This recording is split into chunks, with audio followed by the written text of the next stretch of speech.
Bonjour à toutes et à tous, bienvenue dans la taverne du gamer. Je suis Sid, accompagné de Kira.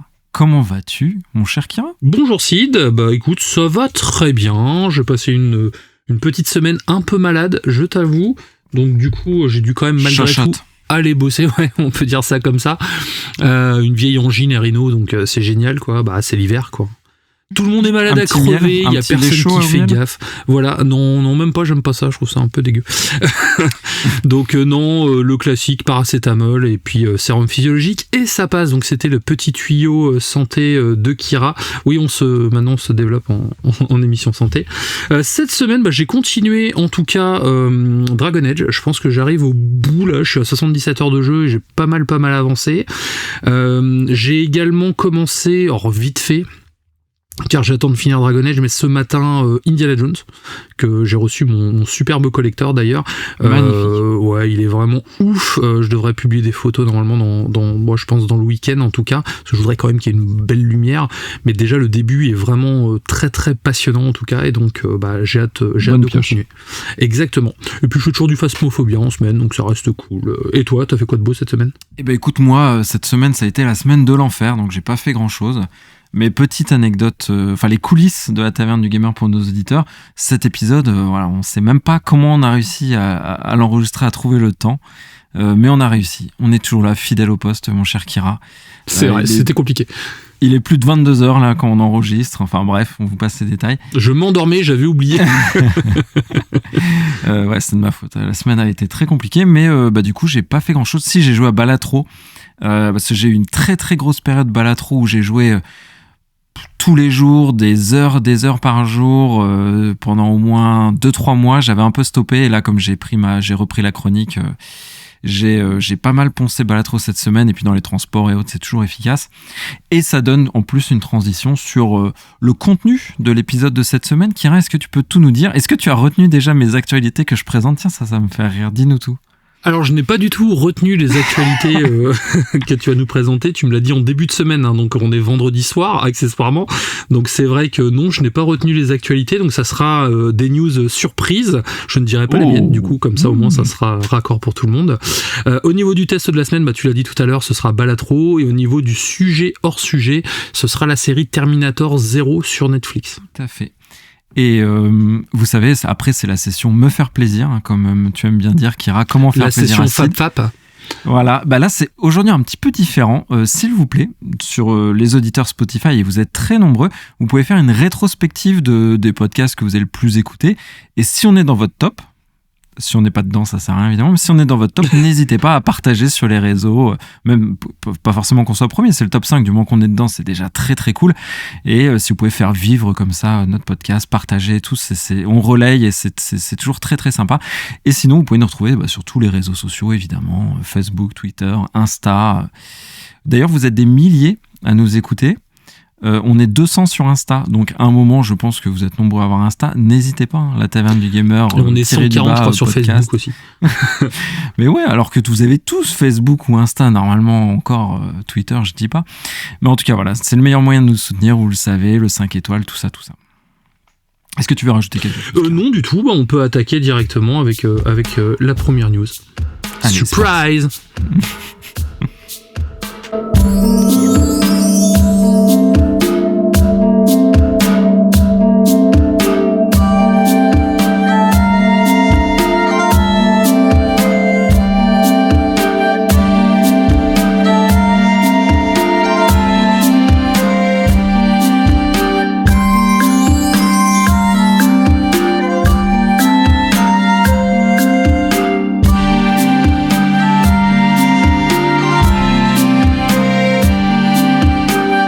Et donc cette première actualité surprise, mais ça va être même une surprise pour nos auditeurs, Kira, parce qu'on n'a jamais parlé, je crois, vraiment de ce jeu, et c'est Fortnite.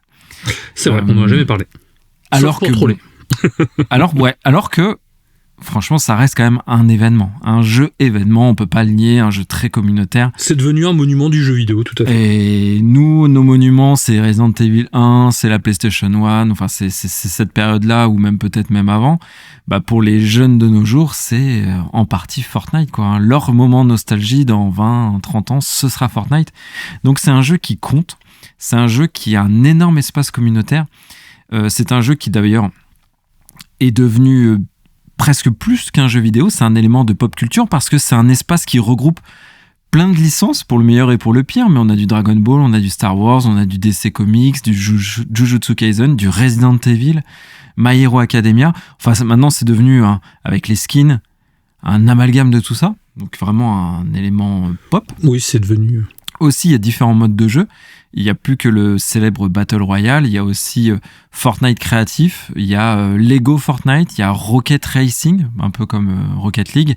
Fortnite Festival, et c'est plus de ça qu'on va parler. Mais tu vois déjà qu'il y a ce que je trouve assez fou. C'est ils ont créé... c'est presque un réseau social, tu vois. J'ai presque envie de le surnommer comme ça, ou en tout cas une plateforme dans laquelle tu vas piocher et rencontrer plein de joueurs, quoi. C'est devenu tentaculaire et c'est devenu un vrai système de communication maintenant pour les artistes. Tout à fait, c'est d'ailleurs ça que j'allais dire. Fais gaffe, t'as failli spoiler ma news là j'aurais été pas content. Et j'allais parler justement de la fin du chapitre 5 ou de la dernière saison. Enfin, j'ai pas forcément les termes, je suis pas un adepte. Mais en tout cas, c'est le 5e chapitre, la 32e saison d'ailleurs de Fortnite qui s'arrête. Et ils avaient fait un énorme concert, un concert géant. Et en fait, les chiffres sont tellement astronomiques que ça m'a donné envie d'en parler. Donc il y a eu des concerts virtuels à l'intérieur du jeu. Du coup, on se connecte à Fortnite pour regarder un concert. Donc déjà rien que ça. Il y a eu Eminem par exemple. Je trouve ça fou. Et oui, il y a eu Eminem, il y a eu Snoop Dogg, il y a eu Ace Spice. Il y a eu P. Diddy, c'est peut-être pas une bonne... Il y a eu Juice WRLD, donc là qui est en plus une personne malheureusement décédée, qui nous a quittés en 2019 et ils ont fait revivre son avatar pour le faire chanter maintenant en 2024, donc c'est quand même assez dingue, avec des titres en plus exclusifs que ces artistes ont produits exprès pour Fortnite. Ben, c'est complètement dingue. Et le chiffre qui m'a fait écrire cette news, c'est qu'il y a 14 millions de joueurs qui se sont connectés pour regarder ce concert. Et là, je me dis, en fait, on est passé presque dans un autre monde. C'est parce que imaginez pour ces artistes, quelle scène aujourd'hui peuvent vous offrir 14 millions de personnes qui vous regardent, de personnes qui sont réunies pour vous. Les plus grandes salles, ça se compte en milliers, mais là, on est à 14 millions de personnes qui peuvent voir du coup ces artistes à l'intérieur de leur jeu. Donc, en termes d'expérience pour les joueurs, c'est incroyable. Et en termes de scène, pour les artistes, je trouve ça là aussi fabuleux. Donc vraiment, c'est des chiffres qui m'ont scotché. Et je trouve que Epic, ils ont créé quelque chose qui est du domaine de l'exploit, de l'événementiel. Enfin, en tout cas, c'est bravo à eux. Je peux que saluer cette grandeur d'événement. C'est vrai, ils sont arrivés au bon moment, on va dire. Ça a commencé comme un petit jeu et puis au fur et à mesure, c'est devenu ce que c'est devenu. C'est même limite devenu un métaverse en fait. Il manque juste un hub où les gens peuvent se balader à la manière d'un Ready Player One, mais c'est vrai que c'est devenu tellement tentaculaire et c'est devenu tellement événementiel maintenant.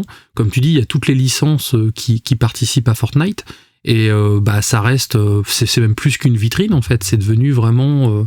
ils pourraient même organiser des salons de jeux vidéo 2.0 dans un hub aussi, enfin vraiment... On peut l'imaginer. Ils ont toutes les possibilités pour faire un truc énorme parce qu'ils ont la communauté derrière, et surtout maintenant les gens qui ont commencé à jouer sont déjà bien âgés maintenant, et les enfants s'y sont mis, enfin c'est devenu... c'est un peu comme le McDonald's, tu vois, c'est devenu tellement rentré dans les mœurs que maintenant c'est devenu un classique. Ouais, vraiment, moi je trouve la performance, on est au-delà du jeu vidéo en fait. Là, c'est vraiment le média, je trouve, c'est dépassé. On a dépassé vraiment juste l'aspect vidéoludique et ouais, c'est époustouflant, vraiment. Et je pense que pour les artistes, ils s'y retrouvent, capter des jeunes, une population peut-être un peu différente de celle qui va en concert. Et ça doit être ultra intéressant pour eux, donc vraiment, chapeau. Une fois n'est pas coutume, nous allons parler d'Ubisoft qui a récemment annoncé la fermeture de son FPS Game as a Service X-Defiant. Donc la fermeture est prévue pour le 3 juin 2025. Cette décision intervient moins de 6 mois après le lancement officiel du jeu, donc il n'a pas réussi à attirer ou à retenir suffisamment de joueurs pour être compétitif sur le marché du FPS free-to-play. C'est vrai que tout le monde voudrait un FPS, avec système de pass saisonnier, et malheureusement malheureusement énormément se cassent les dents. Et la fermeture de X-Defiant entraîne des conséquences importantes pour Ubisoft, notamment la fermeture de ses studios de San Francisco et d'Osaka, ainsi que la réduction des activités de Sydney. Donc il y a environ 277 employés qui seront licenciés, bien que près de la moitié de l'équipe de développement de X-Defiant sera redéployée sur d'autres projets au sein de l'entreprise. Pour le reste, ça sera vraiment ciao bye bye quoi.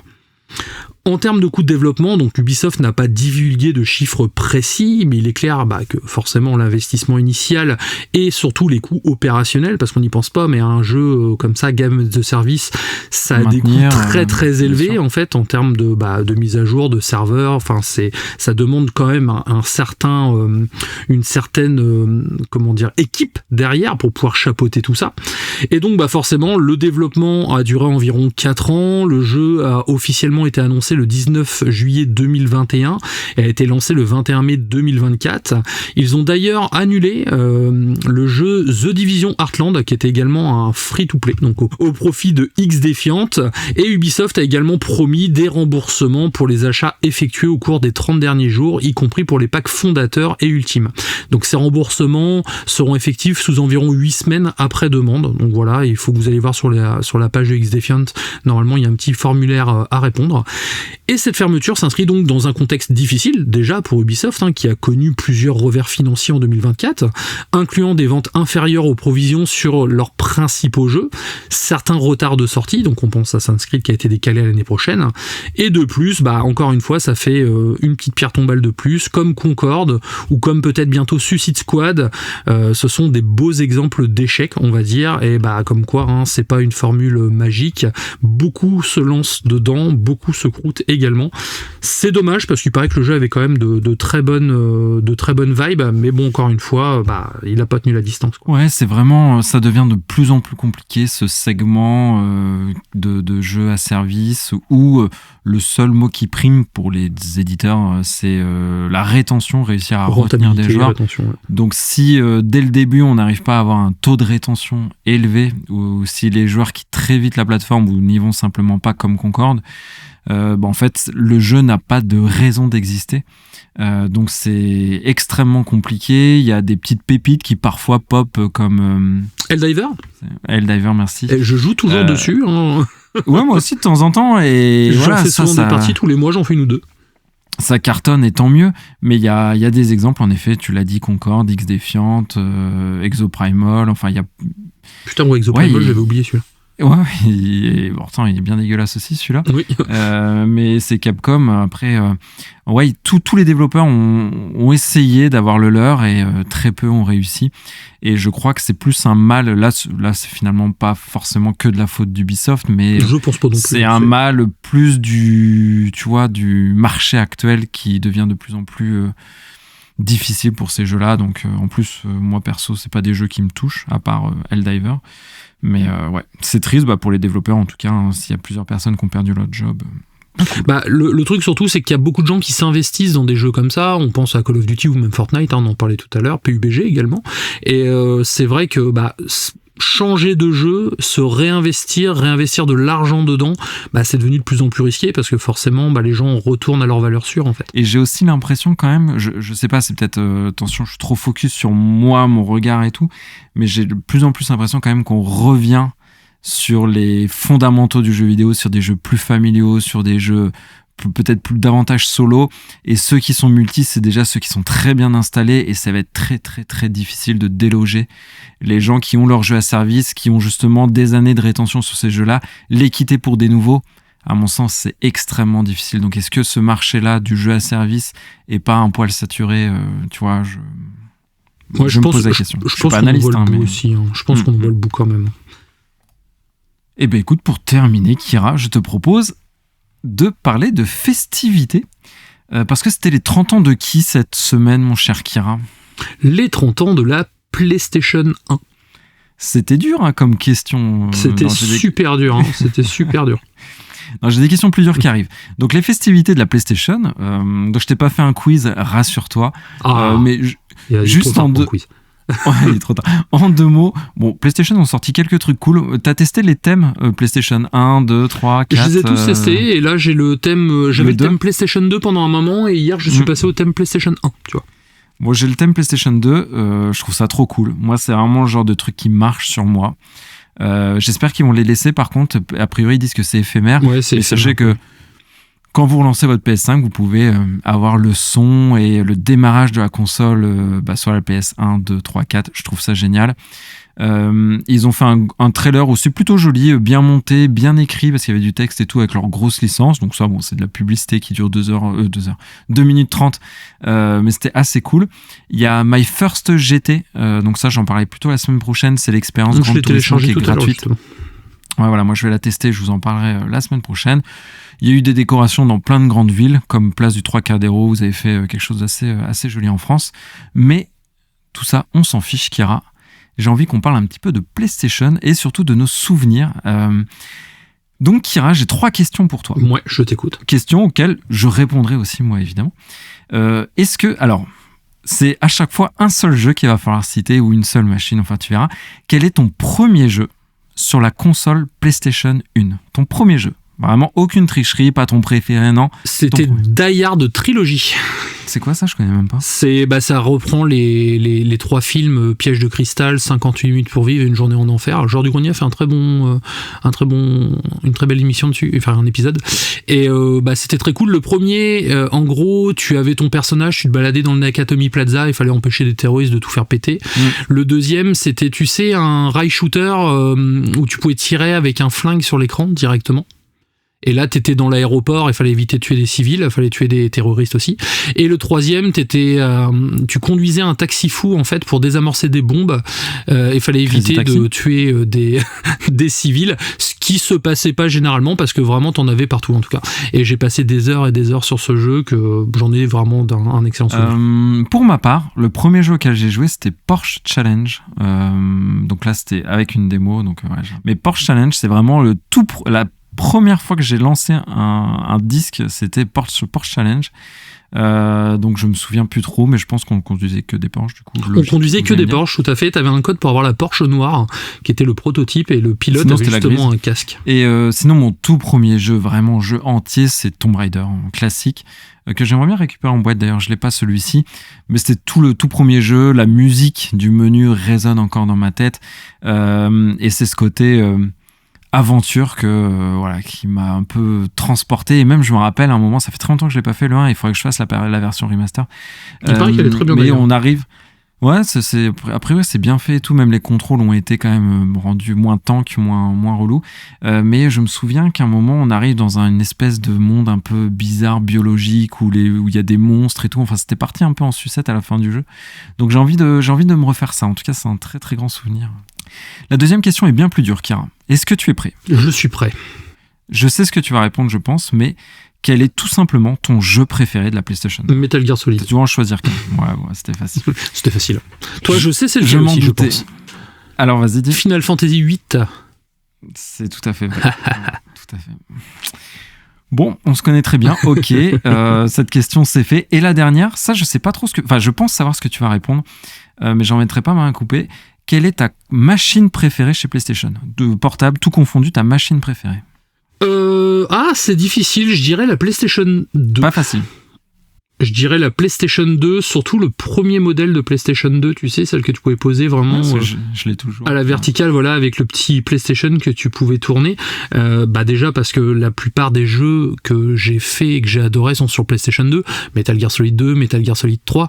On va retrouver du Red Faction, par exemple, que j'avais vraiment surkiffé à l'époque, les GTA, la trilogie GTA 3, Vice City, San Andreas. Tout ça, c'est des grands jeux que j'avais fait à l'époque sur cette console, et c'est pour ça que c'est celle qui va me rester dans l'écosystème PlayStation, en tout cas, qui va me rester gravé vraiment le plus en mémoire. Parce qu'après, il y a eu la PS3, certes, mais j'avais la 360 en parallèle qui m'a beaucoup plus plu pour le grande console, la 360, bien sûr. Ensuite, pareil, la PS4 aussi, mais je trouve que même s'il y avait des très grands jeux, ça, il n'y a pas photo sur PS4, on pense au premier Last of Us, par exemple, ou Uncharted, je sais pas, j'ai pas cette c'est peut-être la nostalgie qui parle, mais j'ai pas cet affect, qu'avec la PlayStation 2. Eh ben écoute, toi, ça serait pas la PS Vita? Bien vu. Non, c'est pas la Vita, c'est la PSP. Ouais. La PSP, bien vu. J'aime énormément cette console. Elle a un catalogue de fou. En fait, sur le principe, je préférerais la Vita, mais la Vita, quand même, a un catalogue plus léger que la PSP. Ouais. Qui a un catalogue de fou. Mais sinon, la PS2, ouais, c'est vrai que c'est un bon choix. Je me souviens, la PS2, on l'avait acheté, nous, 3000 francs. Et mon frère avait mis 1000 francs, moi 1000 francs et mon père 1000 francs. Voilà. Ça nous rajeunit pas, Kira. Je parle en France, ça fait bizarre. Je l'avais acheté Day One et j'ai vu en direct, j'étais à l'hôpital à ce moment-là parce que j'avais eu un accident.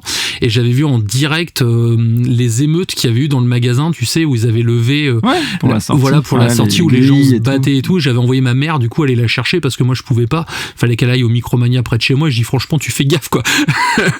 Tu me la ramènes, la console. Et je me souviens, à l'époque, c'était un de mes premiers salaires que j'avais claqué pour pouvoir l'avoir. Ah, quand tu as dit à ta maman de faire gaffe, c'était pas faire gaffe à elle, genre à cause de la cohue, mais c'est fait gaffe à ma console. À la PlayStation, bien sûr. Je vois. Mais sinon, la PS2, c'est vrai qu'elle a, elle aussi, en parlant de catalogue, elle a un catalogue de ouf quand même. Enfin, moi, les jeux Capcom, les Onimusha et tout. Enfin, c'est Onimusha, Dino Crisis, enfin, c'est à chaque fois que même les Silent Hill, enfin, il y a cette console a lancé tellement de licences qui perdurent encore maintenant. Je me souviens, moi, un James Bond que j'avais adoré, c'était Qui tout double, qui était sorti aussi sur PlayStation 2 à l'époque. C'était un vrai film James Bond et je l'ai toujours, mais je l'ai sur Xbox celui-ci, tu vois. Et c'est vraiment une console qui est, pour moi, qui restera très qui restera vraiment gravé, quoi. Ouais, je suis d'accord avec toi, c'est une console légendaire, c'est toujours la console la plus vendue du monde. Elle va bientôt se faire rattraper par la Switch, mais c'est toujours la PlayStation 2 la plus vendue. Elle avait eu l'argument aussi pour elle d'être un lecteur DVD, donc c'était un peu l'émergence aussi du lecteur DVD. Mais ce que je trouve très intéressant, c'est que là, plus pour revenir sur la PlayStation 1, cette esthétique PlayStation 1 qui est très particulier, quand même très octogonale, très bizarre dans le graphisme, je trouve que maintenant les jeux indépendants s'inspirent de plus en plus de cette esthétique PlayStation. Donc là, je pense qu'avec le temps, on aura de plus en plus de jeux indés qui vont s'inspirer de la PlayStation 1, PlayStation 2, parce que les développeurs de maintenant, comme on vieillit tous, quand ils étaient jeunes... quand ils étaient jeunes, en effet, c'est plus ceux qui ont connu les consoles 16 bits, 8 bits, etc. C'est plutôt ceux qui ont connu le début de la 3D et c'est pour ça que leurs jeux, eux, nostalgiques sont plutôt basés sur ces consoles-là. Et ça, je trouve ça très intéressant et je pense à quelques petits jeux indés comme ça qui ont l'esthétique PlayStation 1 et je trouve que c'est cool. Donc ouais, ça a vraiment marqué une époque et c'est pour ça qu'on peut en parler, je pense, qu'avec nostalgie. Ça, exactement. Et ceci clôture la petite partie actualité, mon cher Kira. On parle de Balatro, c'est ça, pour continuer ? C'est ça, tout à fait. On va parler du petit Balatro qui a fait son trou au Game Award d'ailleurs. Et tu vas nous expliquer, parce que je t'avoue, je n'ai pas mis du tout la main sur ce jeu. Je l'ai vu tourner, j'ai vu des let's play dessus, mais j'ai jamais eu l'occasion de l'essayer. Ça ne doit pas être très passionnant des let's play à regarder sur Balatro. Bon, c'est des gens sur Twitch qui étaient en train de se marrer, quoi. Et oui. Donc on va parler du plus controversé finalement des nominés des Game Awards, donc les jeux de l'année, le bien nommé Balatro, qui a été développé par une seule personne quand même. Ça, je vais le dire beaucoup parce que c'est assez fou. Local Sunk de son pseudo, j'ai pas son vrai nom et je l'ai pas cherché, j'avoue. Bravo. Mais je suis très content. Ouais, bravo. Je suis très content de faire cette chronique et je suis content aussi de voir Balatro concourir au Game Awards, comme je l'avais dit quand on avait traité le sujet, aux côtés de très très gros jeux, de triple A pour la plupart, car je trouve que Balatro, c'est vraiment l'antithèse des triple A. Et c'est pour ça que je lui vois un petit côté un peu militant à cette nomination dans ces Game Awards. C'est pour ça que moi j'ai un peu d'affection quand même pour cette nomination, parce que oui, je le dis, il milite pour un jeu vidéo plus simple, moins coûteux, c'était qu'une seule personne, donc ça a dû lui coûter du blé, mais bon, on n'est pas sur des millions de dollars, et où tout l'intérêt réside sur son concept, sur son gameplay, sur son idée, dans la plus simple expression vraiment.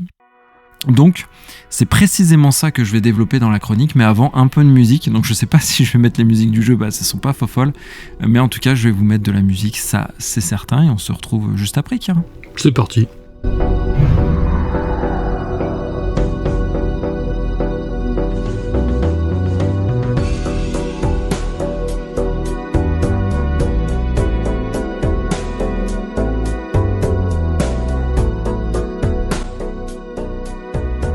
L'histoire, Kira. On commence toujours par l'histoire, mais là, ça va être assez rapide.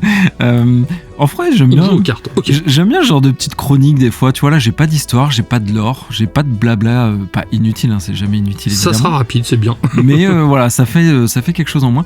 Par contre, j'ai pris comment le développeur décrivait son jeu. Donc, c'était un Canadien, comment il décrivait son jeu sur Reddit. Il avait fait une petite présentation du jeu. Donc, il dit. C'est un jeu de corte. Ne vous sentez pas offensés, nos chers amis. Qui nous écoutaient d'aussi loin. Donc il disait « Balatro est un jeu de construction de deck roguelite sur le thème du poker qui se veut hypnotique, satisfaisant, où vous jouez des mains de poker illégales. » Et ça c'est important, c'est assez rigolo. Et donc il dit après « Découvrez des jokers qui changent la donne, déclenchent des combos scandaleux et qui fait monter l'adrénaline.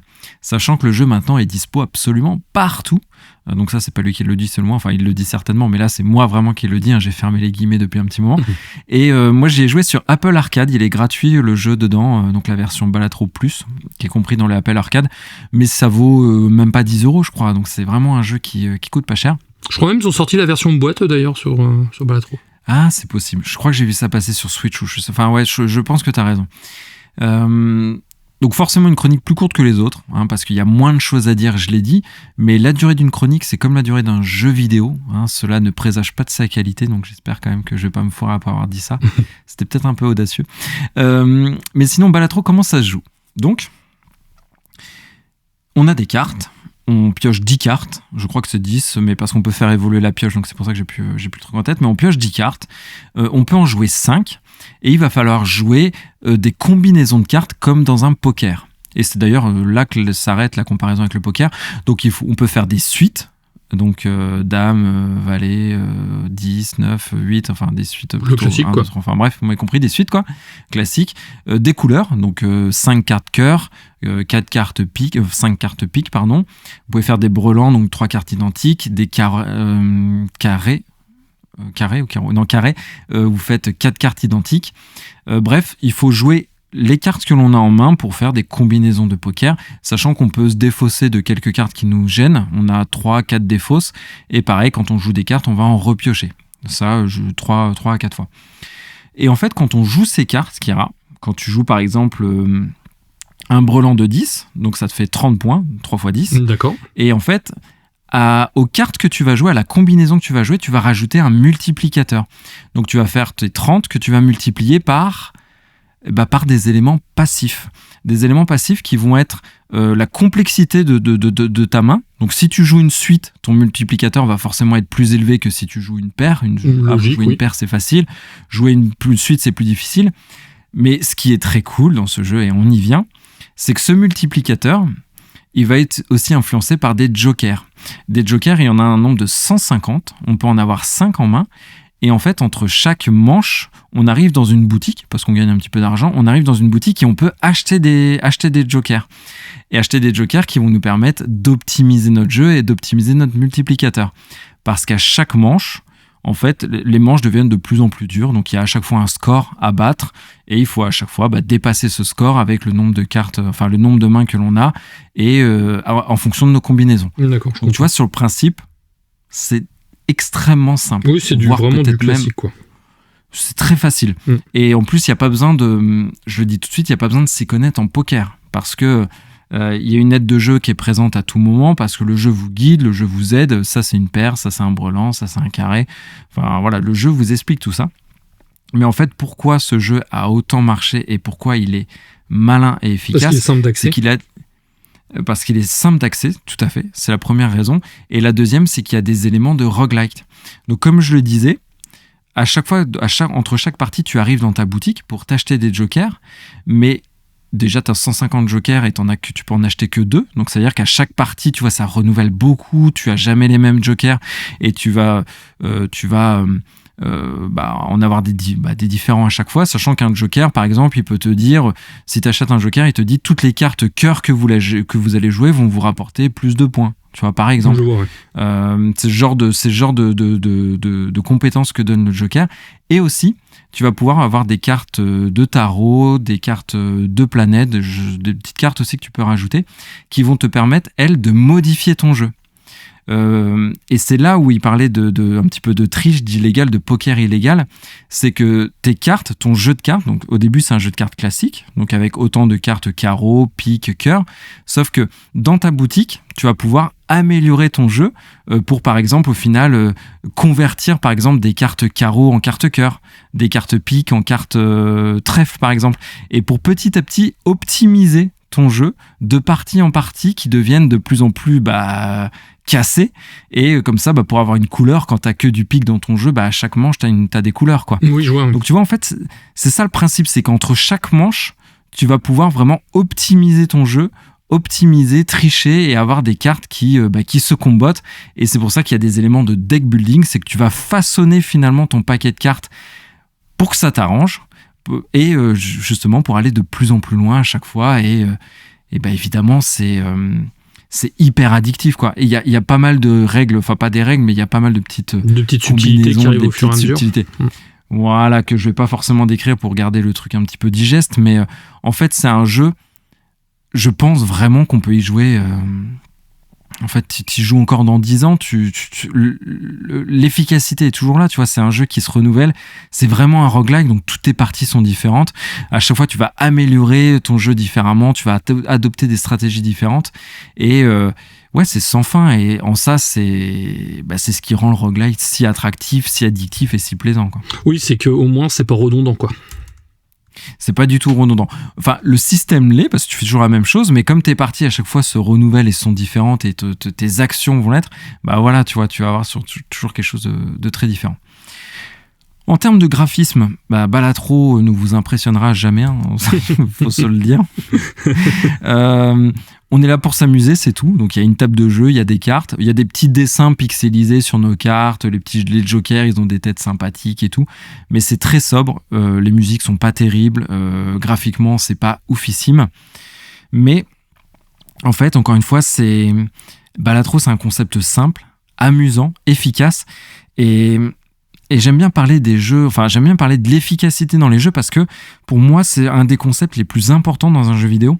On peut parler du gameplay, on peut parler de la musique, on peut parler du graphisme, mais finalement je pense qu'on peut résumer un jeu à son expérience de jeu pour le joueur, du coup à son game design et à son efficacité. À partir du moment où un jeu est efficace, c'est un jeu qui aura du succès. Forcément. On peut reprendre un peu Angry Bird, tu vois, c'est un exemple aussi que j'aime bien citer. Qui a cartonné, oui.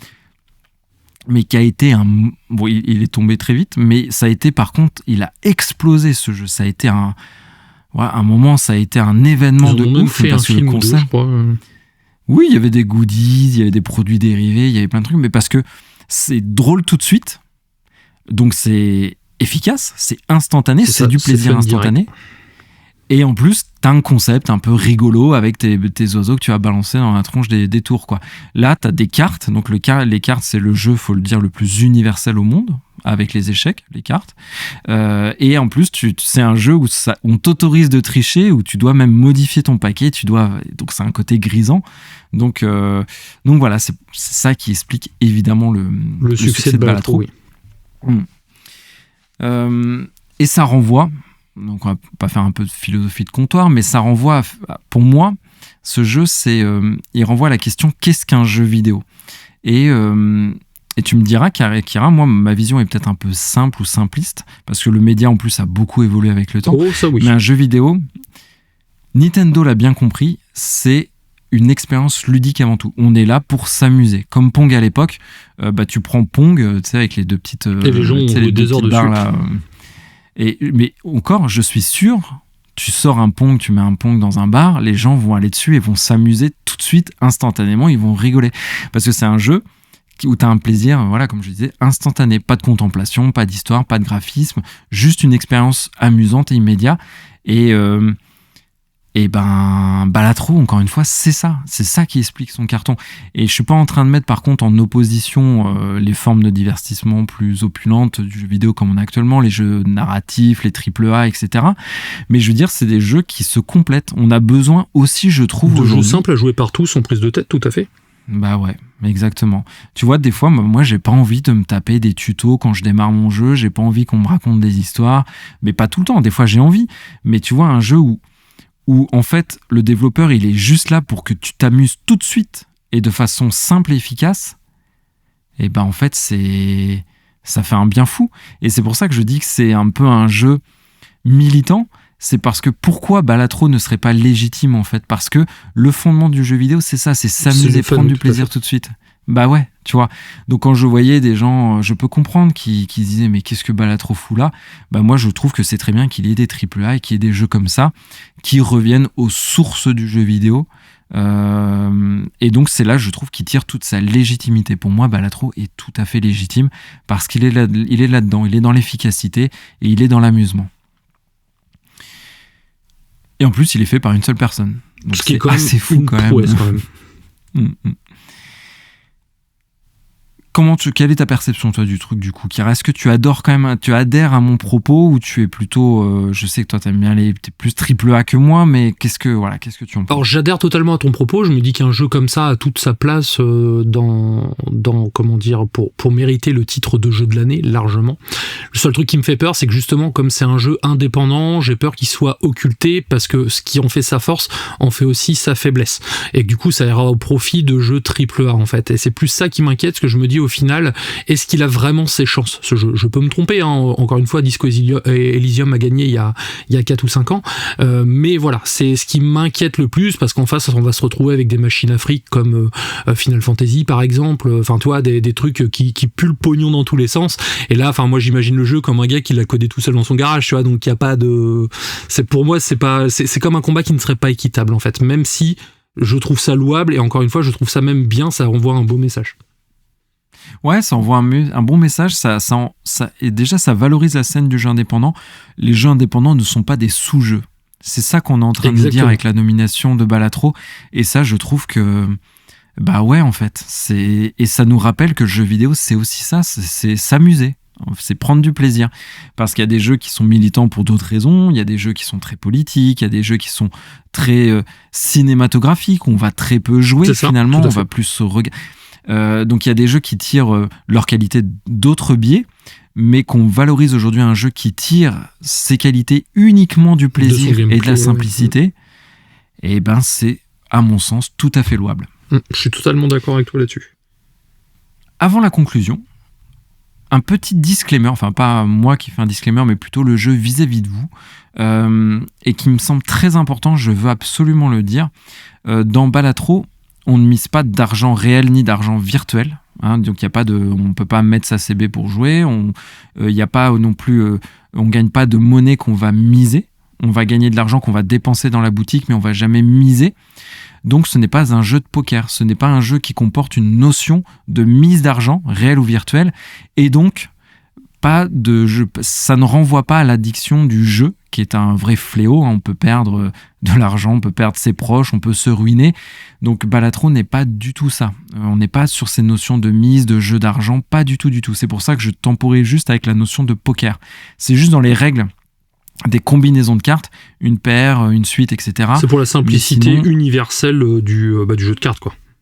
C'est pour le côté universel exactement que je sais. Tu fais un rami par exemple, c'est pareil, hein, c'est des suites que tu fais, comme ils avaient utilisé pour le Rumicube par exemple.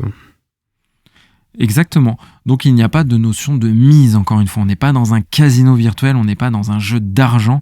Donc ça, je voulais le dire parce que c'est au crédit du jeu et ce n'est pas un jeu qui va vous rendre addict au jeu d'argent ou au casino, parce que c'est un vrai fléau. Donc en conclusion, donc c'était assez court mais bon. Le succès de Balatro est un mélange d'un concept simple, comme je l'ai dit, d'un concept accrocheur, doublé d'une réalisation efficace. Donc simplicité, efficacité. Et en plus, faire du très bon simple, bon ma phrase est bizarre, hein, mais vous m'aurez compris, c'est pas facile en plus. C'est pas simple. Un concept simple, le rendre bon et efficace, parfois on tape à côté, et là c'est réussi.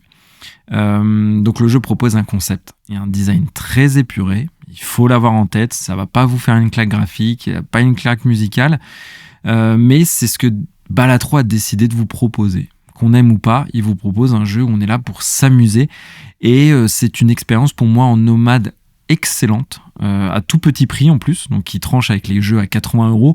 Là, à moins de 10 €, vous avez un jeu infini et très amusant, vous pouvez jouer partout.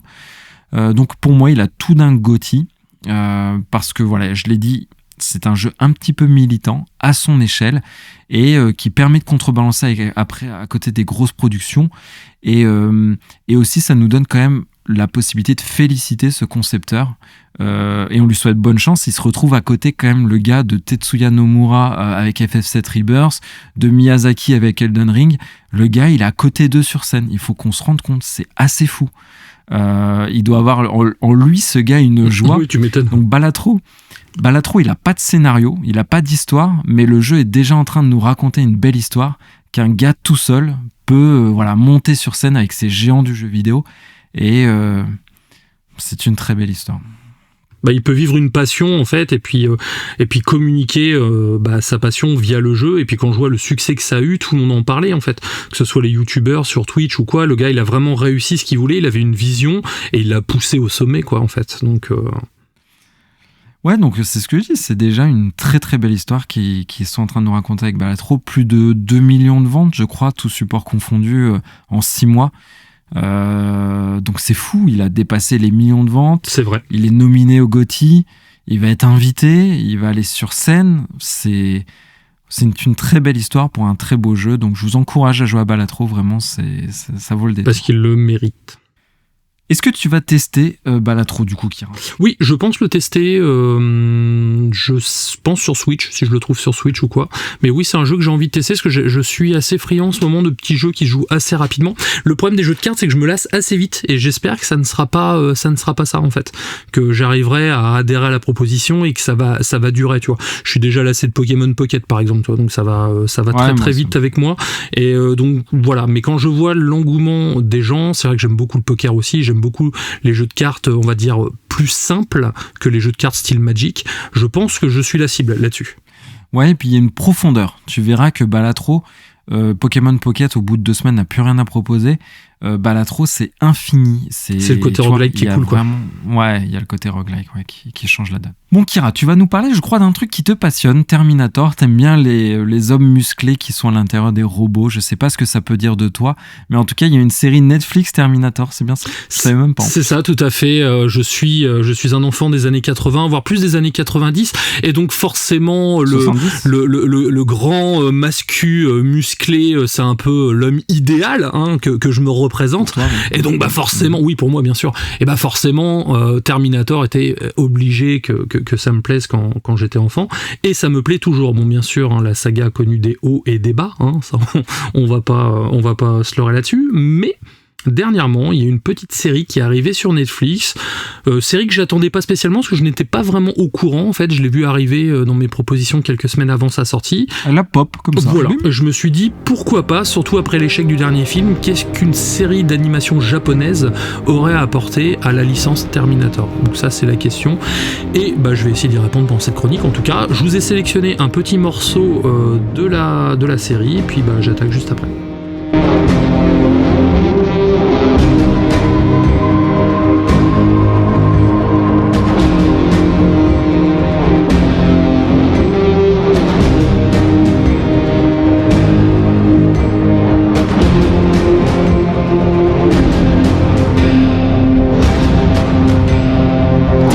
Zero est une série d'animation américano-japonaise développée par Madson Tomlin, sortie en août 2024 sur la plateforme Netflix. Il est connu pour son travail sur Project Power et la série The Batman, donc une vieille série Batman qui est sortie un petit peu après Batman Begins, qui est très cool, pas aussi bien que ma série de cœur Batman TAS, mais ça reste une bonne pioche dans l'univers du Chevalier Noir, mais là, je digresse. Donc, comme je disais tout à l'heure, la série est produite par Netflix en collaboration avec Production IG et Skydance Télévision. Production IG, tu dois connaître, ça doit te parler ? Non, non, ça me dit rien du tout. Ça ne te dit rien du tout ? J'en parlerai tout à l'heure, mais pourtant tu as déjà vu quelques productions de ce studio d'animation japonaise. Donc c'est réalisé par Masashi Kudo, annoncé pour la première fois en 2023 lors d'une convention Netflix. La série a été initialement développée sous le titre de Terminator The Animated Series. Bon, très simple pour le coup. L'idée était de créer une nouvelle perspective sur l'univers de Terminator en se concentrant sur de nouveaux personnages et en situant son intrigue au Japon en 1997, juste avant le jour du jugement dernier. C'est trop bien ça. C'est même plutôt intéressant pour le coup. Terminator 0 explore des termes récurrents dans la franchise, tels que la lutte contre le destin, les implications morales de la technologie et le sacrifice personnel. La série se déroule sur 2 lignes temporelles bien distinctes, donc en 2022 où la guerre fait rage entre les humains et les machines, et en 1997 où l'intelligence artificielle Skynet devient consciente et déclenche un conflit contre l'humanité à base de grosses bombes nucléaires, comme on voit quand on pense à Terminator en tout cas. Le personnage central de la série, c'est Malcolm Lee. C'est un scientifique qui développe une nouvelle intelligence artificielle pour contrer Skynet, justement, mais il est poursuivi par un assassin venu du futur, donc le classique dans la saga Terminator, du robot qui vient pour, on va dire, buter sa cible, et à côté, bien sûr, il y a une personne qui est là pour la protéger, sauf que la petite nuance, c'est qu'il ne sera pas tout seul, il est accompagné de sa famille, donc il va avoir ses 3 enfants, toujours accompagnés avec lui, en fait, et c'est ça, en fait, le lien de cette série, c'est le côté familial, ce qui est déjà, ce qui est déjà un thème central et récurrent de Terminator, mais ça va vraiment être centré là-dessus, en tout cas. Donc ce thème familial, donc ça met aussi en lumière des relations entre Malcolm et ses enfants, ainsi que sur les dilemmes éthiques liés à sa fameuse création d'une intelligence artificielle qui peut être considérée comme un de ses enfants également. Malcolm a vécu quelque chose d'assez dramatique, enfin du moins toute sa famille. En fait, c'est un peu le cliché du père de famille qui a perdu sa femme, tu vois, et qui va se plonger en fait corps et âme dans le travail pour faire quelque chose. La série présente une galerie de personnages bien développés, donc comme je l'ai dit tout à l'heure, on a Malcolm Lee, donc c'est le protagoniste principal, un scientifique brillant, mais tourmenté donc par la perte de sa femme. Il travaille sur une IA pour contrer Skynet, parce qu'il a des visions de ce qui va arriver dans le futur, justement. Je ne dis pas pourquoi, on le verra dans la série en tout cas. On a également Eiko, une combattante de la résistance, venue du futur pour protéger Malcolm et ses enfants. On a aussi Misaki, qui est la toute première intelligence artificielle créée par Malcolm, et qui est c'est une espèce de nounou en fait qui garde ses enfants en permanence. Et bien sûr on a le Terminator, l'antagoniste principal envoyé pour éliminer Malcolm et ses créations dans le passé. On va dire la série démarre comme un film Terminator classique, mais arrive malgré tout à s'émanciper de ces codes pour justement en créer de nouveaux, pour que ça puisse, on va dire, faire quelque chose de neuf quand même à cette série qui a quand même salement vieilli pour le coup. L'écriture de cette série montre une certaine profondeur, malgré qu'elle s'éloigne jamais des sentiers balisés de la saga, mais elle revisite les thèmes classiques tout en introduisant de nouvelles idées, ce qui a permis à une cohérence et une richesse narrative tout au long de ces 8 épisodes. La série parvient à équilibrer action, drame et réflexion philosophique, offrant aussi une expérience avec une touche japonaise sur la vision de l'intelligence artificielle, et le studio qui a fait la série Ghost in the Shell, Standalone Complex, ne doit pas y être étranger. En parlant de studio, l'animation réalisée est de haute qualité, avec des scènes d'action fluides et des designs de personnages très détaillés, même si certaines scènes sont un poil inégales, je te l'accorde, dans certains épisodes. Malgré cela, l'animation reste globalement impressionnante et contribue grandement au charme de la série. C'est de la 3D ou c'est vraiment du dessin animé ? C'est du dessin, c'est de la 2D en fait. Alors il y a quelques plans 3D, mais voilà, on reste quand même sur ça ressemble un peu à Castlevania, tu vois, dans le design. Mais en t'écoutant, c'est ce que tu as fini par dire, et c'est ce que je voulais dire à un moment en intervention, c'est que je trouve qu'il y a un côté très Jap, du coup, très japonais dans l'influence qu'ils ont essayé de donner à cette œuvre de Terminator, qui est un poncif américain du cinéma bas du front, mais pas si bas du front que ça. Oui, voilà, exactement, mais sans dénigrer, attention. Mais c'est devenu très cliché, on va dire, à l'américaine. Et en fait, justement, les Japonais ont su apporter cette sensibilité japonaise qui voit l'intelligence artificielle de façon très différente, parce qu'ils voient surtout l'âme à l'intérieur de la machine, comme dans Ghost in the Shell, c'est tout ce qui fait le sel justement de cette saga. Et ils ont essayé d'intégrer, on va dire, cette petite subtilité, en fait, pour justement donner un angle différent à la vision de cette œuvre, pour justement se donner la possibilité de faire autre chose que ce qu'on connaît, en fait. Oui, puis tu parlais du côté en plus familial et tout, qui, enfin moi c'est pas quelque chose auquel on s'attend à voir dans un Terminator. On l'a surtout dans Terminator 2 entre Sarah Connor, son fils John Connor, et le Terminator qui fait office de père de substitution, et la dynamique familiale mère, fils et on va dire protecteur est vraiment très très importante de ce film-là, en tout cas, ce qu'on perd dans les autres Terminator d'ailleurs. Et c'est pour ça que pour moi, le Terminator 2 est vraiment l'épisode le meilleur de la saga et le plus abouti, en tout cas thématiquement. Donc on va retrouver ça, mais ça va être poussé en mode plus, parce qu'on va avoir aussi ce fameux cyborg qui va accompagner les enfants, en fait, mais qui n'a pas vraiment conscience d'être un cyborg, en fait, et au final, est-ce qu'elle n'aurait pas une âme ? Et c'est justement ça qui fait la différence du traditionnel Terminator, en fait. Oui, puis ça, c'est une approche assez contemporaine de l'IA. Est-ce que l'IA est vraiment une IA ? Est-ce qu'elle a une âme et tout ? Donc, c'est pas mal, ça, ouais. Après, la série s'intègre de manière intéressante dans la saga, donc elle choisit pas de se concentrer justement sur les personnages emblématiques comme John Connor, mais plutôt sur ces fameux nouveaux protagonistes et sur des événements se déroulant au Japon. Donc, ça donne déjà un design bien spécifique. La série, on respecte forcément les éléments canoniques des films. Elle introduit des nouveaux concepts et des personnages originaux. Elle se situe dans une chronologie alternative, donc c'est déjà le bordel dans la chronologie Terminator, je te le cache pas, donc là on a encore une branche alternative avec cette série-là, mais moi je pense que ça permet d'explorer de nouvelles histoires sans forcément contredire les événements des films précédents, en fait. Ça permet de revitaliser la franchise en apportant de nouvelles, encore une fois, de nouvelles perspectives, et surtout, ça reste très intéressant sur l'avenir de la franchise, en fait. Est-ce qu'ils ont possibilité de faire des films avec d'autres personnages à différentes époques, dans différents pays, de voir comment les pays ont géré le jugement dernier. Donc c'est des choses qu'on n'avait pas forcément vues parce que c'était très américano-centré, et là ça permettra d'avoir quelque chose de vraiment cool à regarder. En conclusion, Terminator 0 réussit à apporter une nouvelle dimension à l'univers Terminator grâce à son animation, ses thèmes profonds et sa capacité à s'intégrer harmonieusement dans la saga. Il faut lui avouer que, comme je te disais tout à l'heure, la saga c'est quand même un sacré bordel, et au final, vous pouvez très bien vous faire la série Terminator 0, Terminator et Terminator 2, et vous avez une très bonne trilogie, et ça se suffira sans problème en tout cas. La série offre une réflexion sur les implications de la technologie et des choix humains, tout en proposant une action de qualité et des personnages attachants, et ça reste aussi important dans ce genre de série. C'est une série que je conseille pour les fans de la franchise Terminator, bien sûr. C'est une addition bienvenue, car ça enrichit quand même grandement l'univers de Terminator, mais aussi pour les néophytes, c'est-à-dire si vous voulez commencer Terminator par cette série, je ne saurais que vous la recommander. 8 épisodes de 25 minutes, ça se regarde très très bien en tout cas.